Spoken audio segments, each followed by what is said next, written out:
The 1990 World Cup was more than just a festival of sport. Its theme song was an operatic aria, of all things, which didn't merely sell in its millions, but helped advance the fame of three football-crazy tenors.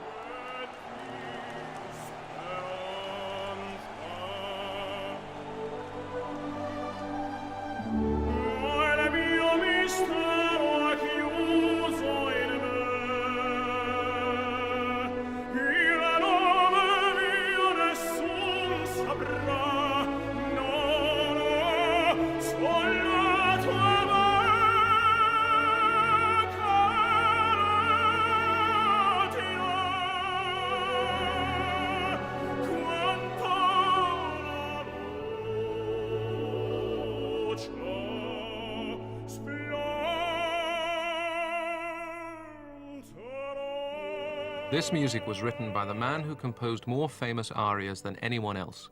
One Fine Day, Visidate, O mio babino caro, Che gelida manina, E lucevan le stelle, all these came from the pen of opera's most performed composer, Giacomo Puccini.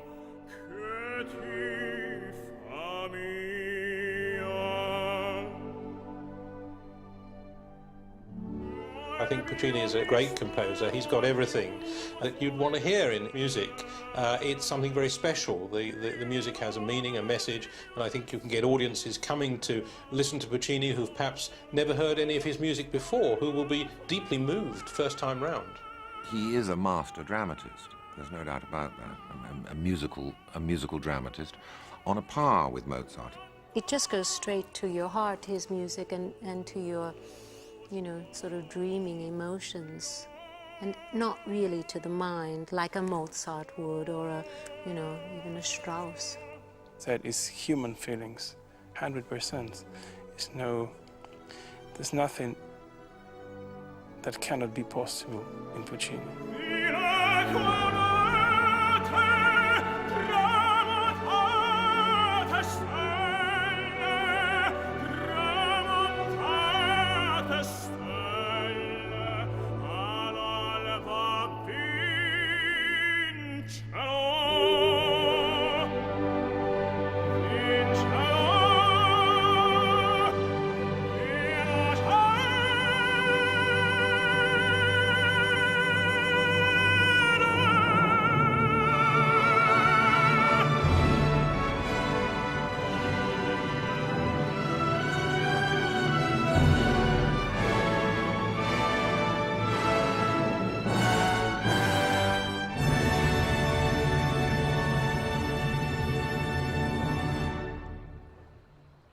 Puccini was born in 1858, near the lake which was to be his inspiration throughout his life, in the lee of the Tuscany hills and the town of Lucca, where his ancestors had lived for hundreds of years. He was the fifth generation of organists and composers who dominated the life of Lucca for something like 150 years. And at his father's funeral, which happened when he was 5 years old, the composer Puccini, who pronounced the funeral oration, said something like, fortunately, we have here a son who will become organist of the cathedral and carry on the tradition and bring great honor in his family.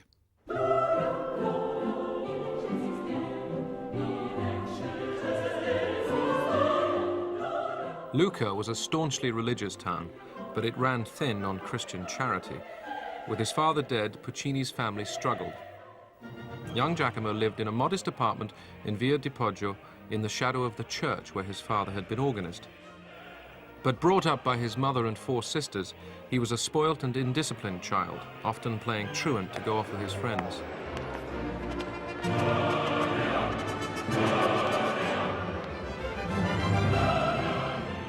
Nonetheless, he did start playing the organ at the San Paolino and San Martino churches, though it's claimed he stole some of the lead organ pipes to trade for cigarettes. But outside the church, there was more music to be heard in nearby Pisa than in Lucca, as actor and Puccini opera producer Simon Callow discovered. Lucca was by no means a backwater. It's a city of some personal réclame and great history, and indeed lots of historical interest and lots of life going on there.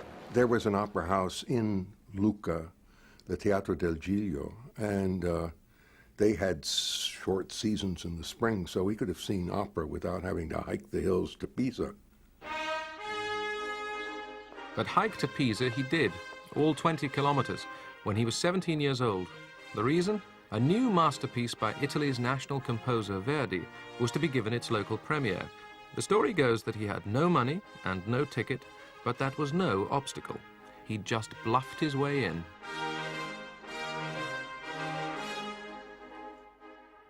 Puccini came to Pisa especially to see Aida. As far as we know, it's the first major opera production that he saw. This was a very respected and excellent opera house and is splendid both physically and acoustically. So he also may have heard it better than he'd ever heard an opera before.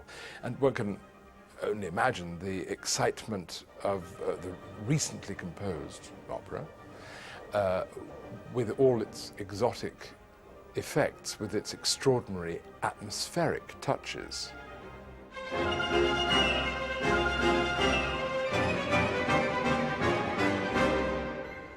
The 1870s and the 1880s were very much the era of grand Italian opera. And when I say grand opera, I mean opera in 4 or 5 acts, usually with a central ballet.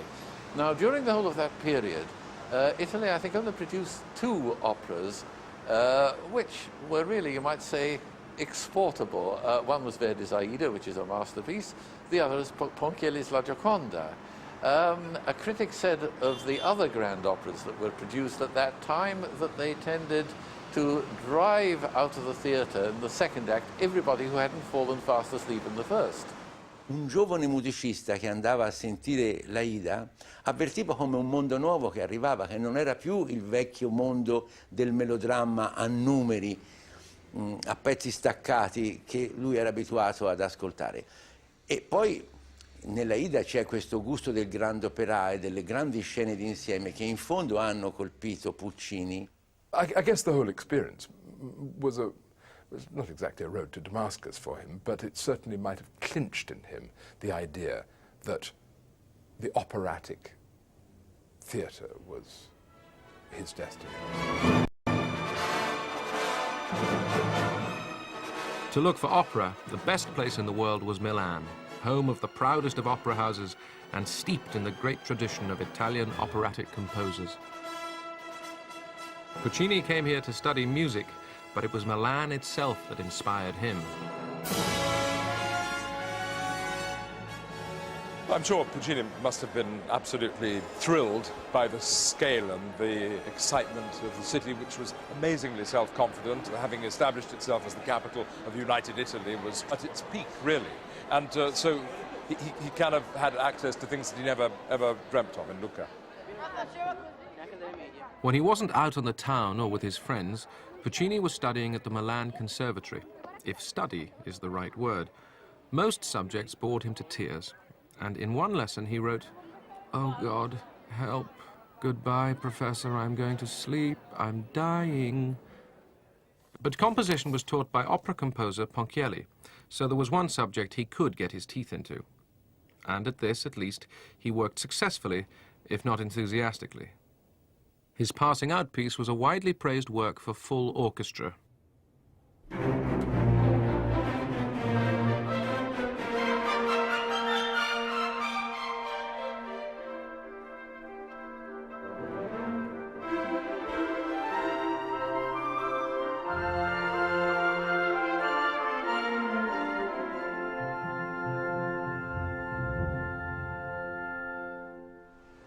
What the critics all said when that was performed was, here is a man with a specifically symphonic talent. And indeed, when he actually set to work in his very first opera, which was admitted for a competition, he didn't win the first prize, he didn't even get an honourable mention. It was called Le Villi. But there, he said, when the libretto was offered to him, he wrote to his mother and said, I think this will do for me very well because it requires a certain amount of symphonic description, which is something which I think I excel in. In fact, music publisher Giulio Ricordi picked up Le Villi, and at his first attempt, aged 26, Puccini achieved a moderate success.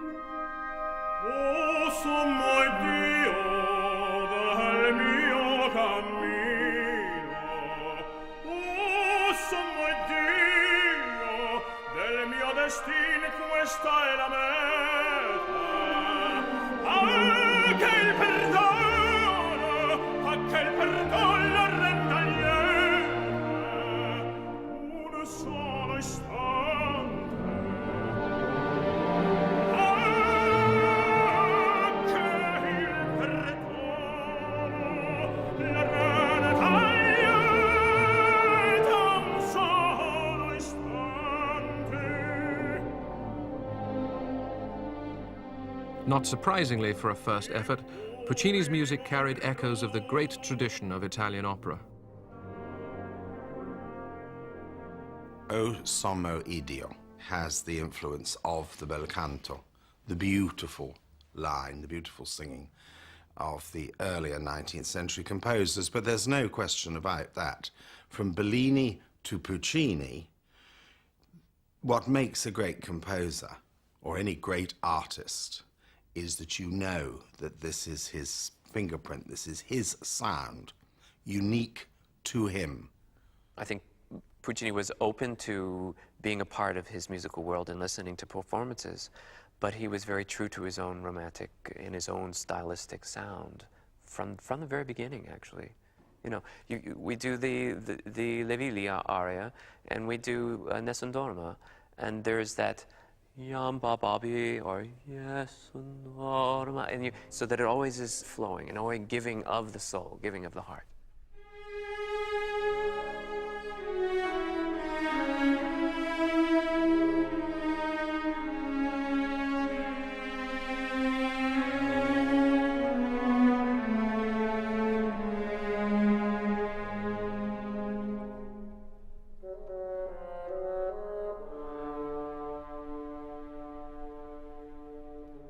You can hear the Puccini that will come in Le Viglia. It's a very, very intense opera, plenty of inspiration, and it's already a mature opera, because if you think that between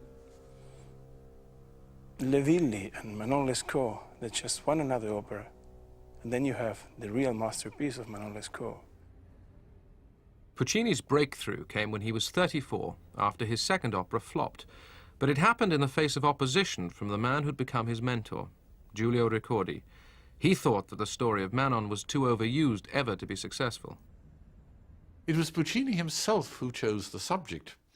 And when his publisher Ricordi said to him, well, what about Massenet's opera Manon, which, of course, had by that time become a world hit, Puccini replied, well, that doesn't matter. Massenet will have done it like a Frenchman with the powder and the minuets, and I shall write it like an Italian with desperate passion.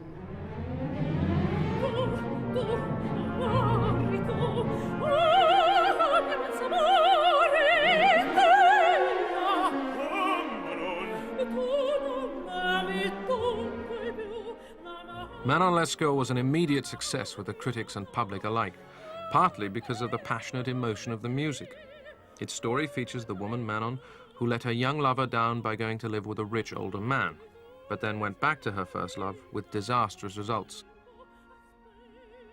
Puccini follows the psychological twists and turns of their relationship, perhaps most of all when she wins him back again.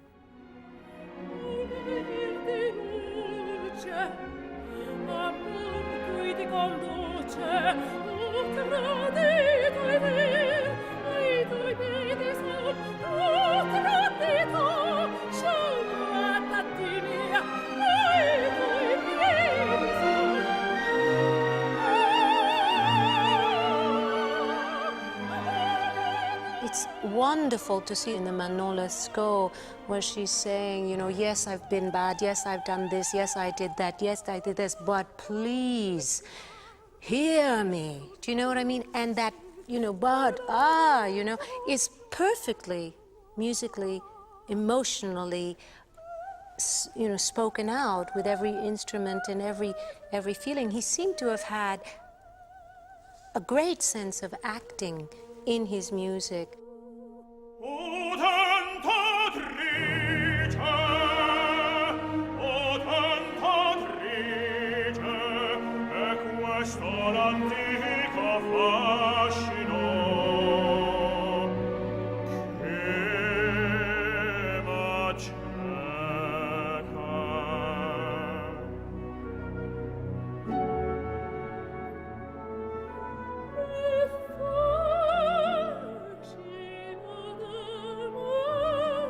find the Manosco duet to be highly emotional, highly dramatic, a wonderful combination of music drama in a real reality Italian emotional dramatic sense, and a master in terms of dealing with the dramatic flow of the story and bringing the orchestra, the melodic line, and also the orchestral colors, supporting that both atmosphere and that drama. The sense of the theater, the sense of a picture, the sense of just how long a thing ought to go on. He had a very sharp sense and would add a 5 or 6 measures here, or cut them out there, or rearrange the effect. He was particularly impressed with how an act ought to end, the kind of stage picture that he wanted to leave in some, and he got that, some of that, I think, from Verdi. Io penso che per quel che riguarda la struttura teatrale, le strutture teatrali, l'ultimo Verdi sia stato per lui abbastanza importante, l'ultimo Verdi. Ma c'è una suggestione di tipo più musicale che credo sia una suggestione che nasce da una sorta di traduzione in italiano delle emozioni che lui ha provato da giovanotto conoscendo Wagner.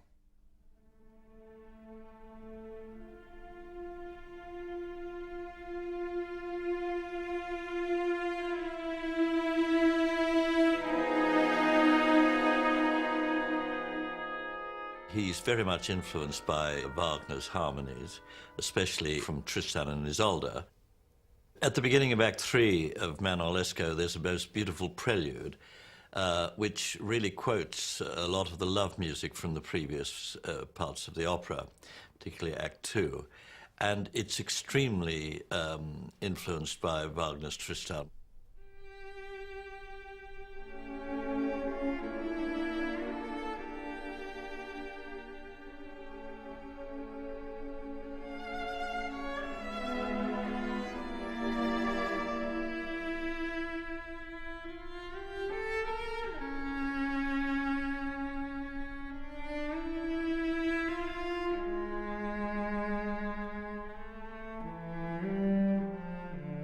Puccini's orchestration also shows signs of his awareness of other foreign composers. Per quel che riguarda la strumentazione, è certo che lui conosce i francesi molto bene ed è attratto dalle stesse cose che i francesi suggeriscono, io direi soprattutto da Bizet. Il secondo atto della Bohème non sarebbe pensabile se non si sapesse che Puccini alla Scala, dal loggione della Scala, ha sentito la Carmen che lo sconvolse addirittura. It was a contemporary masterpiece which wasn't a grand opera. It wasn't period. It was about ordinary people, ordinary everyday people. But at the same time it had enormous elegance. Real people, real lives, real emotions, a revolutionary idea in opera, and Puccini took it up enthusiastically. He was now well off, but never forgot the hand-to-mouth years of his student life in Milan, and used these memories as the real-life raw material for his next opera. La Bohème features a group of impoverished young friends, including the seamstress Mimi, whose love affair with the poet Rodolfo is tragically cut short by consumption. He put something, I dare say, of his youthful self into it, and of course created in Mimi a character who is the prototype of so many of his heroines. Not that she's masochistic or depressed, but she is a woman against whom the odds are stacked, and he finds an empathy with her, a kind of compassion.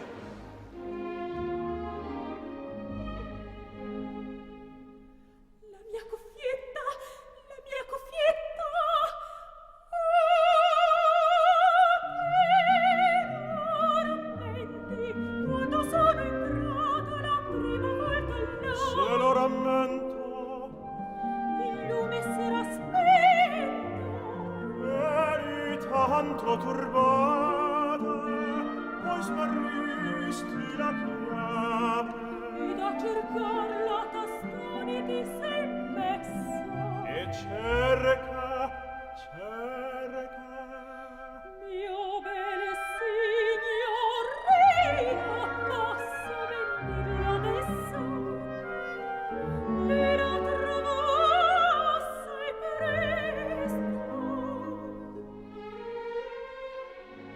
Puccini creates this sense of pathos just by repeating not just the tunes, but the words and echoes. And these accumulate and create a very intense, poignant sense in this act. When he took her hand in the first act, Che gelida manina, and when she quotes that in the last act, I mean, you feel it inside.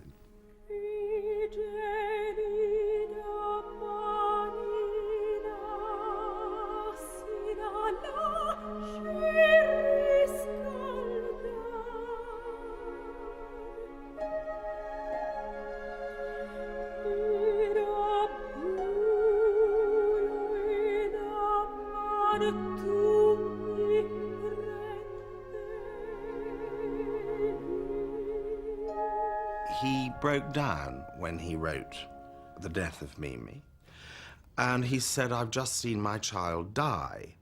And yet, not long after that, he was out with his friends drinking and celebrating. Well, that's the two sides of the character. There was certainly a bohemian side to Puccini's character. A great number of his friends were artists of a rather bohemian sort, and they founded a bohemian club, which had all sorts of comic rules to it. So I think that one of the great strengths of La Bohème is that it did arise from the bohemian streak in Puccini's character. He also flouted convention in matters of the heart. He fell in love with one Elvira Gemignani, the wife of a merchant friend in Lucca, and they began a passionate and scandalous affair. She eloped with him in 1884, and they eventually moved to the nearby village of Torre del Lago. By then she had produced 2 children, one of them possibly Puccini's.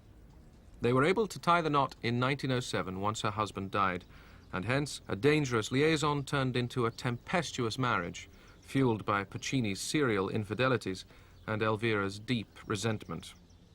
C'aveva tante donne, ma lo corteggiavano anche, ma li garbavano le donne, sempre garbate. Faceva tante berrichinate. Tante berrichinate? Sì. Trovò perché lui andava a giocare a carte, no, quello lì erano qualche scappatella che lui faceva. E prese questo bimbetto, dice, te suona pianoforte così Elvira sente che io sono al lavoro. Fai via tintum plum. Ma questo bimbetto ne aveva dato soldi. Dice, oh, che musica suona stasera mio marito. La sorella si insospettì. In camicia la notte venne giù dalle scale. Questo bimbetto, quando la vide, e si spaventò, prese dalla finestra, scappò via, perché... E qualche donna, scappatelli, faceva gli scappatelli, e a lei metteva le bugie, ma lei poi se ne accorse. L'Elvira era gelosa. L'Elvira era gelosa, in certe scene faceva la fine del mondo. A strong and jealous woman must have played on Puccini's mind, for those were exactly the qualities of the main character in his next opera, Tosca.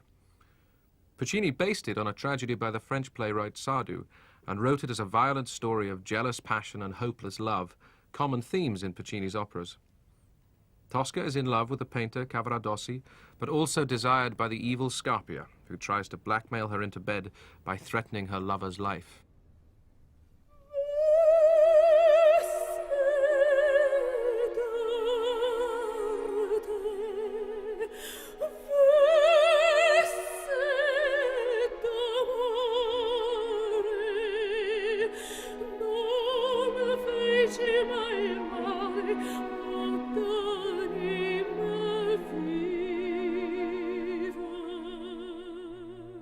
It's just a wonderful character to sink your teeth into because there's everything there, all the emotions, you know, of hate, love, you know. She's in a moment of tremendous despair, asking God, what has she done to deserve this behavior? She's always, what has she done, you know? Why?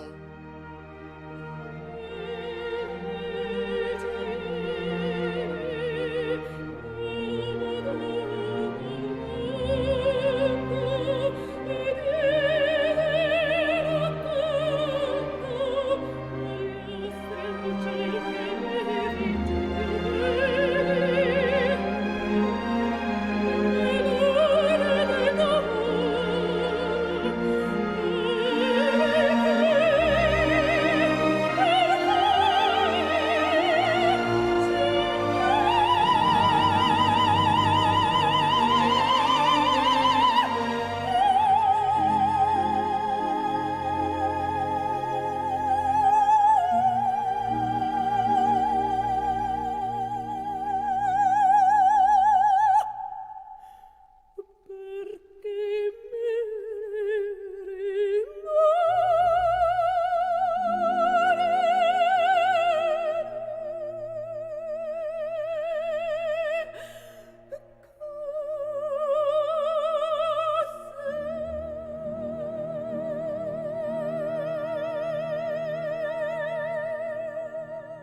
Tosca premiered in Rome in 1900, and although the public loved it, several critics loathed it.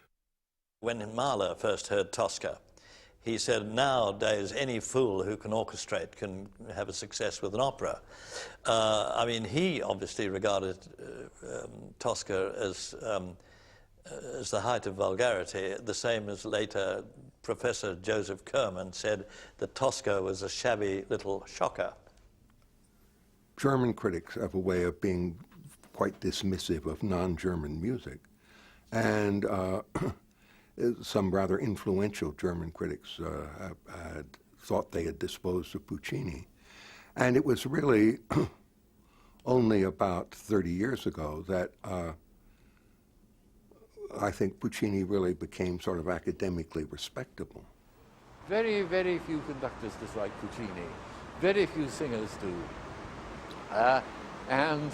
Even people who've just played the piano for Puccini operas for rehearsals, they come away absolutely convinced that here is a musician of no mean order. And after all, people like Schoenberg and Berg and Ravel, they admired Puccini right from the start. Puccini è famoso perché è riuscito a lasciare alcune tracce memorizzabili. Però secondo me Puccini è grande perché, pur usando queste tracce memorizzabili, ha un'idea dell'opera, direi, omogenea, sinfonizzante. Pensi l'Ocean le stelle nella Tosca, insomma, se non ci fosse il clarinetto di mezzo, questo l'Ocean le stelle avrebbe tutto un altro significato.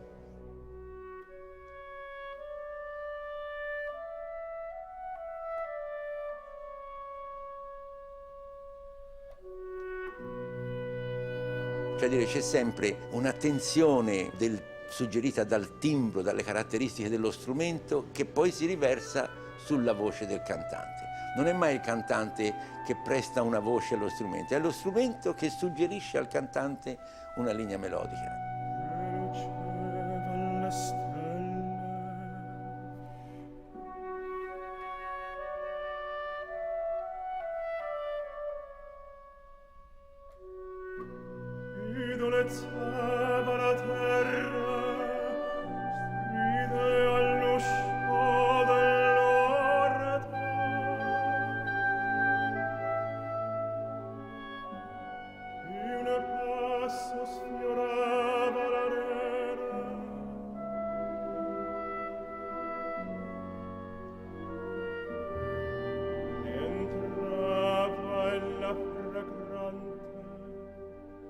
Puccini, non c'è dubbio, è un grande inventore di melodie, ma non bisogna dimenticarsi che le melodie di Puccini nascono prima in orchestra e poi vanno a finire in palcoscenico. E questo è un fatto, direi, modernissimo rispetto anche ai coetanei di Puccini.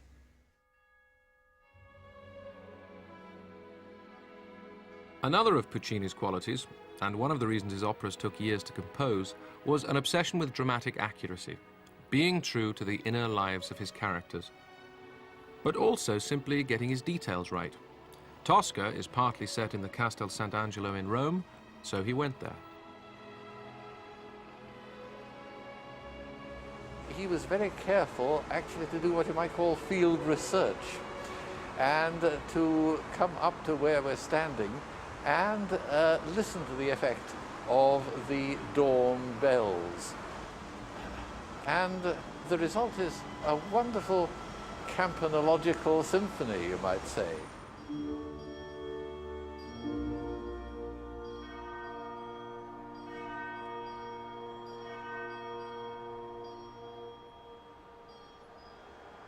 Sardou had the very bright idea that Tosca should be able to leap straight from the battlements of the Castel Sant'Angelo, where we are now, straight into the Tiber.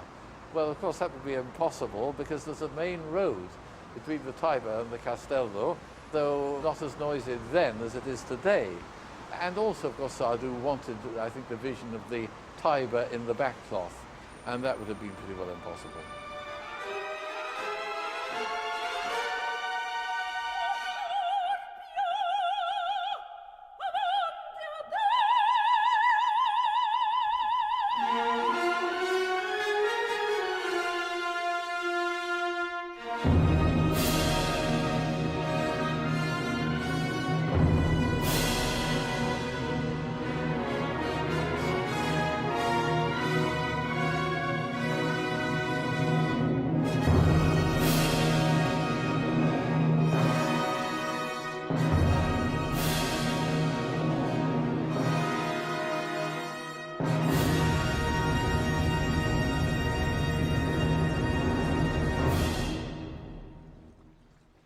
Tosca was the first opera partly written in a new villa Puccini had built, especially for him, in Torre del Lago, right on the shore of Lake Massachusetts. Today his granddaughter keeps it as a museum, with some rooms just the way they were when he lived here. You come in. This is the room where my grandfather spent a great part of his time. It was a living room and a studio, workroom. When he first came to Torre del Lago, the house was a tower, and when my father bought the house, around the house there was only water. Anyhow, you can see from that picture, you see how was the house when he lived here. Yeah. He could get from the gate into the water, and in the little hut, it was for the boats. Puccini's real love was the lake, and in particular the sport of duck shooting, which he pursued with more energy than his composing. As this unique footage of him shows, he made his friends among the hunters who lived in the villages around the lake, and they would go off together to womanize, to party, to drink, and to shoot. Ma lui veniva spesso a caccia qui per i beccaccini, era un passionista che tirava beccaccini. E quando veniva sulla nostra palude, che era molto meglio della sua di là, Torre del Lago, il problema era che si trovava la gang dei pescatori e dei cacciatori, era baldoria, ecco. Si trovavano tutti insieme, fiaschi di vino, luci bruciati, pesce, facevano la mangiata lì, si incordavano tutti come violoni e stavano bene. E tanto con Puccini, se andavi a caccia, c'avevi sempre da bisticciarci perché voleva sempre ragione. Ecco, lui aveva diritto di precedenza e se lo sbagliavi e l'ammazzavi dietro, era un canale, preferiva che tu mi tirassi, ecco, sbagliato lui, non doveva sbagliare anche l'altro che era dietro. Allora ho visto, raccontava. Una volta a casa qualche uccello ve lo dava? No, perché lui era di molto, come si dice, tirchio, avaro, ha capito? Non era tanto spendioso. But the lake was a source of inspiration as well as recreation. Poi quando andava anche a caccia o con la barca così, lui c'aveva sempre il lapis e la carta musica vicina. E mentre viaggiava con la barca si spostava da una parte all'altra, se ne veniva qualcosa scriveva. See to hearing his music in the location that inspired it.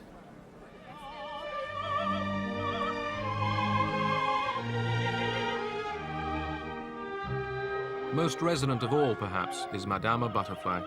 Though it's an exotic story of ill-fated love between a visiting American sailor and a local Japanese girl, it manages to be local, Japanese, and universal all at once.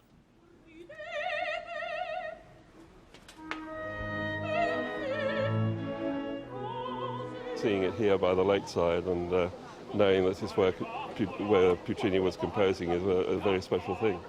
It has something special because he was born here very close to my town, and so I feel him very, very much more than others. This is where he used to live and where he, inspired, I know he never went to Japan, so, makes it more special because of that.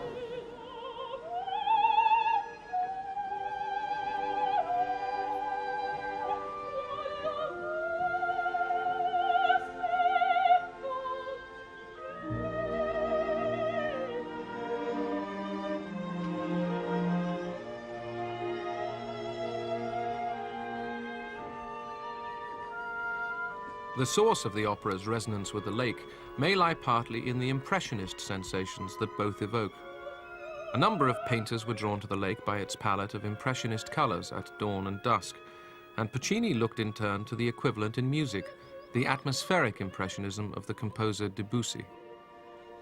L'emozione di un certo mondo vago, di nuage, insomma, alla Debussy, esiste, però non è Debussy, perché esiste una pulsione di tipo drammaturgico che è diversa ovviamente da quella di Debussy. Debussy really was the inventor of the whole tone scale. And in Pelléas and Melisande, for instance, he uses a great deal, and it's extremely similar, certain passages, to the parts of Madame Butterfly.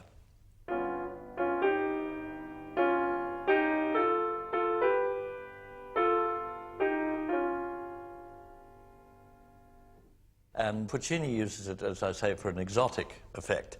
In Madame Butterfly,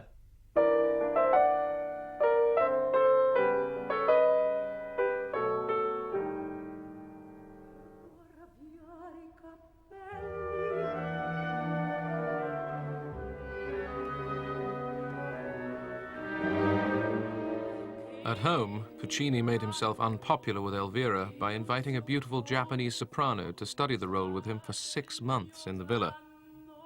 It's evident that they were examining more than just the score together. La sopportò tanto tempo in casa, la sorella Elvira, perché prendesse bene il lavoro che doveva fare. E allora lei era gelosa, ma di fronte all'interesse stava zitta, chiudeva un occhio e poi anche tutto il resto.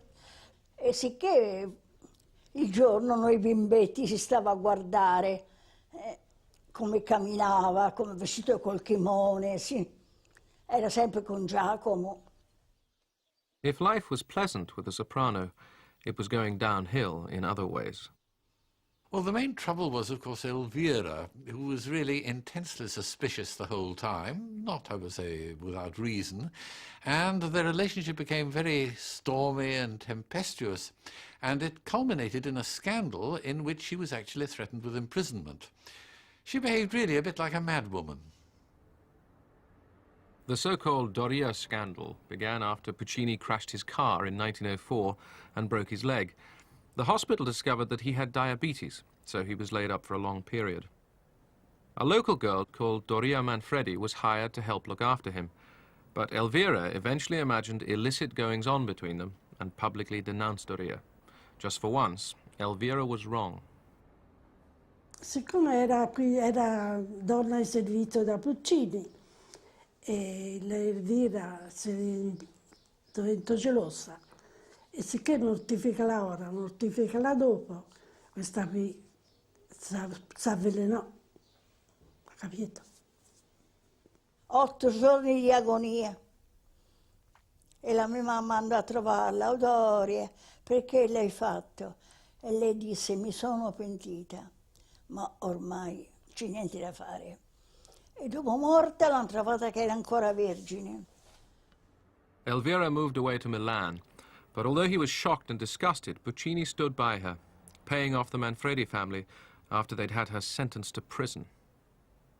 Meantime, he looked for a subject for his next opera and returned to the author of the play on which Madame Butterfly was based. Puccini went to see his new hit, which was, of course, in a language he didn't understand. But in David Belasco's case, this hardly mattered at all. Belasco was the supreme theatrical maestro of his day. His famous trick as a dramatist was scenes without words, which could go on sometimes for a quarter of an hour. But what he did above all was to experiment with theatrical texture, with situation and with atmosphere. So, of course, Puccini had found his man. That was exactly who he was looking for and what he was looking for. Puccini, who worked on the principle that opera plots should be visually self-explanatory, set to work with Belasco, the man who relied on visual effects rather than dialogue. The result was Puccini's La Fanciulla del West, another opera set in an exotic landscape of the imagination, never visited by Puccini, this time the Wild West of the Gold Rush. I think Europe has always had this curious fascination with the United States as a place of renewal and unlimited space and the romance of the West and the desert and the wilderness. And you certainly get that in Fanciulla. It was a completely new type of exoticism. Puccini's imagination was so often stimulated visually, and the vision of the vast Californian forests certainly goaded his imagination. La Fanciulla del West is another story of jealous love bringing down a hero, who is this time to be lynched by a mob led by his rival. He asks that his girl should never find out how he is to meet his end.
When it opened at the Metropolitan Opera in New York in 1910, La Fanciulla del West broke box office records.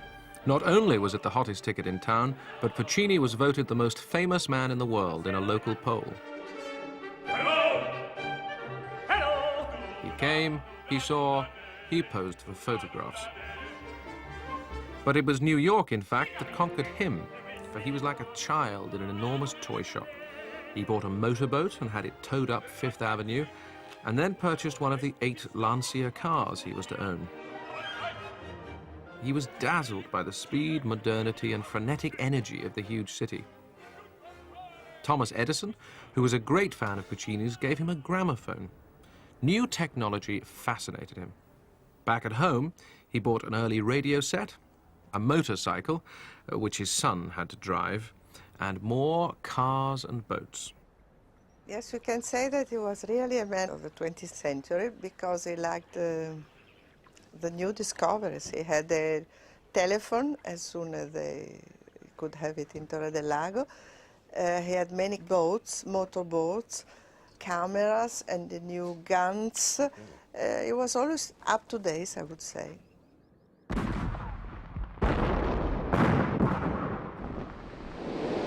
But the 20th century also saw the invention of new and more destructive guns. When the First World War broke out, Puccini was forced for once to acknowledge the existence of social and political events. But as ever, what he saw was not a dispute between nations, but the human tragedies of dying soldiers. Puccini was immensely depressed by the whole thing, and his letters are full of this depression, saying, you know, what on earth is the point of this? It just means that thousands of people are going to be slaughtered, all absolutely to no purpose. And this was very much in contrast to a feeling which was going through Europe to a great extent, that war was going to be a great purifying force. And I think it's to Puccini's credit that he didn't think that. Though isolated from the effects of the war at home at Torre del Lago, his worsening health and depression were added to when even the lake ceased to be a sanctuary for him.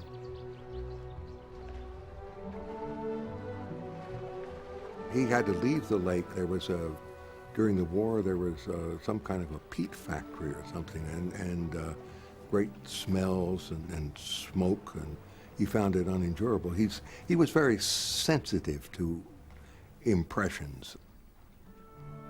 But I think if you live in an environment that you really like, and see it in all sorts of different atmospheres and times of day, it becomes a sort of a part of you. His final and perhaps his finest evocation of water comes at the opening of his 1918 opera Il Tabarro, which is set on a river barge.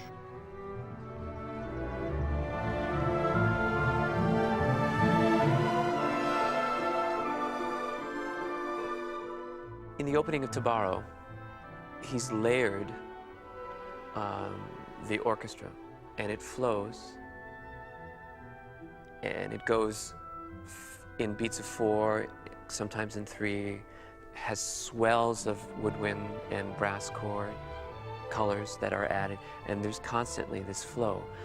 The river is going by. You hear in the basses, and on top of it is the flow of the river, the ongoing of the boat's life down the river.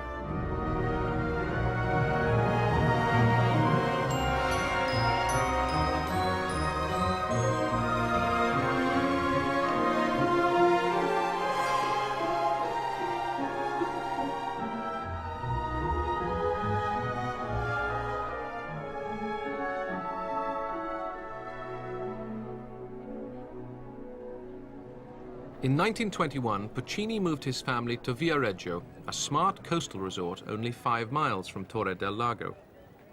He enjoyed its cinema and cafes and had a new villa built for him, but he found it hard to settle down to work on his next project, an opera about the fabled Chinese princess Turandot.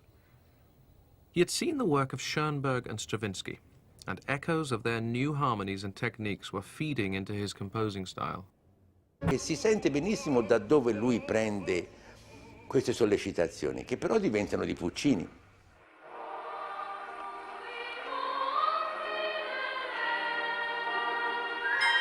Puccini was also as thorough as ever in his research, as he waited impatiently for an adequate libretto.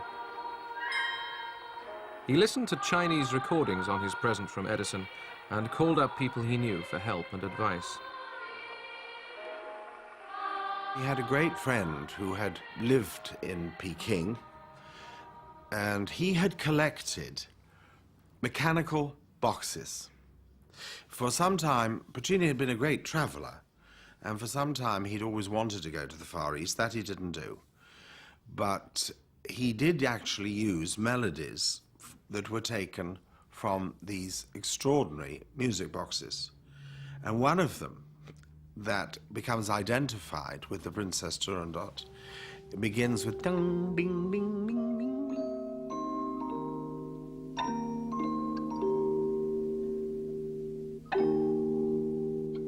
It's extraordinary how that is developed into this tremendous melody.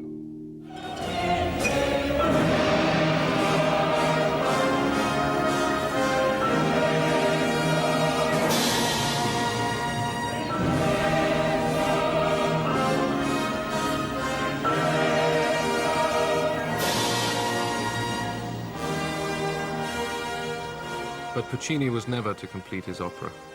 In 1924, he was diagnosed as having cancer of the throat, probably caused by his constant smoking. He went to a Brussels clinic for surgery. The treatment consisted in the application of a collar of radium at his neck. It was a very heavy treatment. My grandfather suffered very much. He couldn't speak, so he had to write messages. And it was very sad. I think at that moment he thought he was going to die. So his last words were for his wife, for my grandmother. He wrote, Elvira, povera donna, è finita. Torre del Lago, where it remains to this day in a private chapel in the Villa Puccini.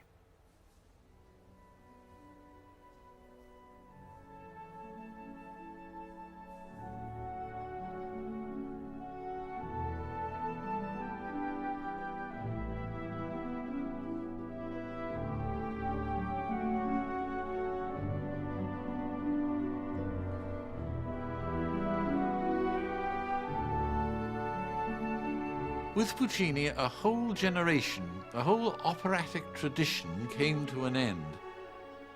The reason being that his contemporaries just didn't have his power of self-renewal. They couldn't build on a late romantic idiom and bring it into the modern age and at the same time keep contact with their audience.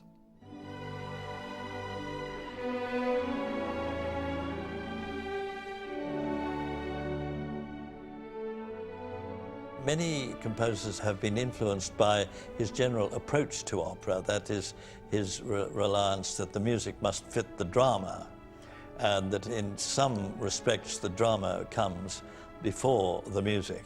In other words, what they now call music theatre might be said to have sprung from Puccini's operatic style.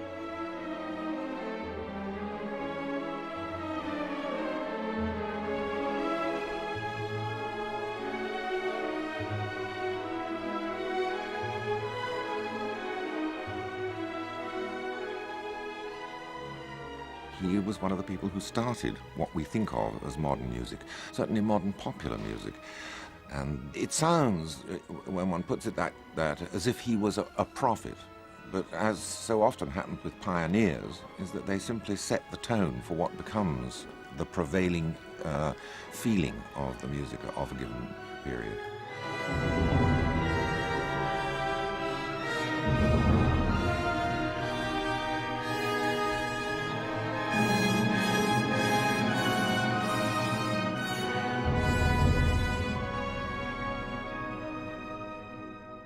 Over the last 100 years, I suspect that more people have seen Puccini operas than any other single composer. I think, Puccini is really there at the top, at the very pinnacle the very, very best, the one who really knows how to appeal right to the heart.